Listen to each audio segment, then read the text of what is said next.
Spiderman and his good friend Kate are here today to bring you the next episode of self-defense training for kids. We're going to talk about kicking and self-defense. I love kicking. It's wonderfully athletic, a great challenge. It's something that I just enjoy. It's fun, but in real life self-defense, doing things like jump kicks, spin kicks, high kicks is very high risk, so Spider-Man can't really recommend it for you. If you want to do it for athletic training, for fun, for the love of martial arts, great. But in self-defense, we want to try to keep our feet on the ground. Knee strikes, leg kicks, these are the best techniques, again, in my opinion. We've already shown you how to do a knee strike, so what Miss Kate's going to do is teach us how to do a shin kick. That's why I'm wearing these super cool pads right here, because believe it or not, my friend is going to kick me. Miss Kate, would you give me your right foot? So what we're going to do is use the arch of the foot, which is this area right here. Now she doesn't have tennis shoes on, but you can imagine if you did and you had the ridges of the sole of your shoe and used that to strike into somebody's shin bone. This area here and this area here, the heel, are the sweet spots to hit with. Are you ticklish? No. Now, when you go to do this kick to the shin, and we're going to call it an arch kick because, again, that's the part of the foot we want to hit with. The idea is to try to intercept somebody, but we're going to begin static, meaning in a fixed place, so we can train it. What Kate's going to do is take her defensive posture. I'm going to put my right leg in front, and all she's going to do is try to extend her arch and heel into the shin and back. You ever bumped your shin on the coffee table at home? You know, it's going to be like that times about 10 at least, okay? So again, she does her movement in a static position. And then you would train for a few reps. Do a few reps. 2 more. 1 more. Oh, I'm already feeling that.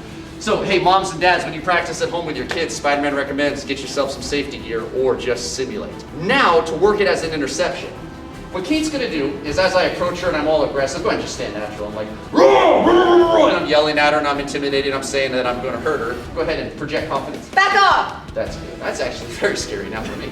Now, I decide to make a move towards her. So what I'm going to do is take 1 step with the leg that we trained hitting, right? So as I step in, very good. Let's do it once again. Go ahead and say, back off! now hit that timing right on. That's the way to do it. And basically I run my shin right into her foot. Now if I'm reaching for her, she can intercept and stop the reach from even getting to her. Back off. Back off! Oh, just like that. Now, as we play with this, what we can do is we can move a bit, okay? So Kate, I just want you to keep your hands up and just move your feet. And as I'm kind of stalking you, when I step to you, just like that. Just like that.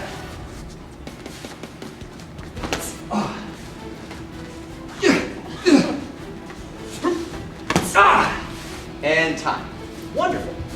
I have a tool that I want to share with you.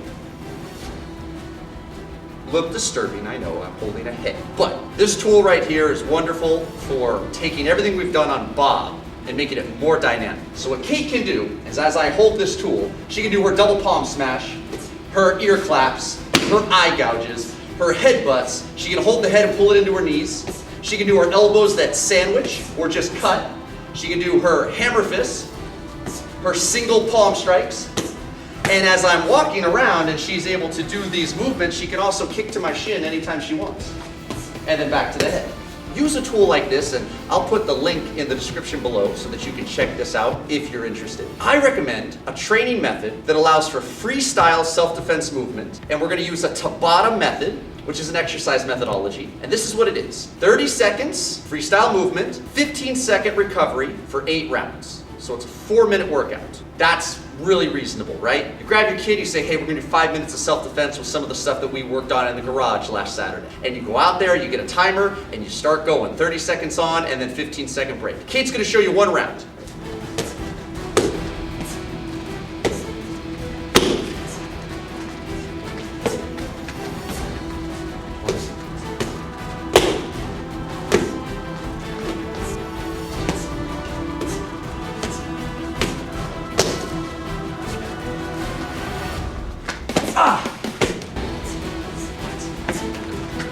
Good. And time. Well done, Kate. What do you think? She do good, Ed? Yes, she did. She did very, very well. Just get out of here. Now, your message of the week this week, Spider-Man's tips for successful conflict resolution number 3, be a good listener. We talked about a motto, once before, I'm going to remind you of it here. Seek first to understand and then to be understood. When you're having a discussion or a debate or an argument with somebody, if you are always talking over them, Kate's trying to talk to me, and as she's talking to me, I'm like, no, you're wrong. No, you're not thinking about this. No, you just don't understand. No, you don't understand. I'm going to explain it to you. No, stop. I don't want to hear it.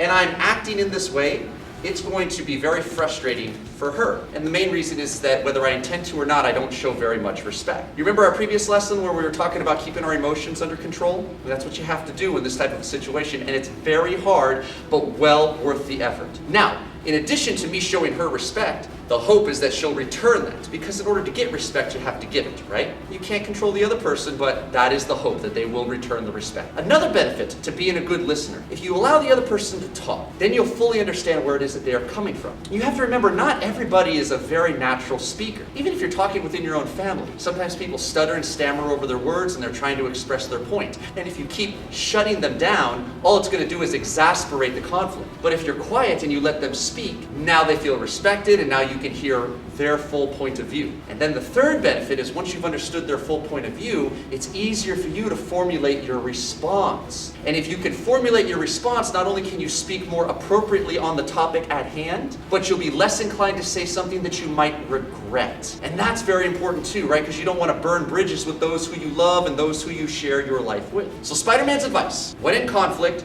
first things first, take some deep breaths. Remember that you want to keep control over your feeling and your thinking, okay? Let the other person talk so that they feel respected, and hopefully they'll return that respect to you. Then you can fully hear where they're coming from, allows you to formulate your response, less likelihood of saying something that you might regret. All that for just trying to remember to be a good listener. Thank you so much for watching. We'll see you next lesson.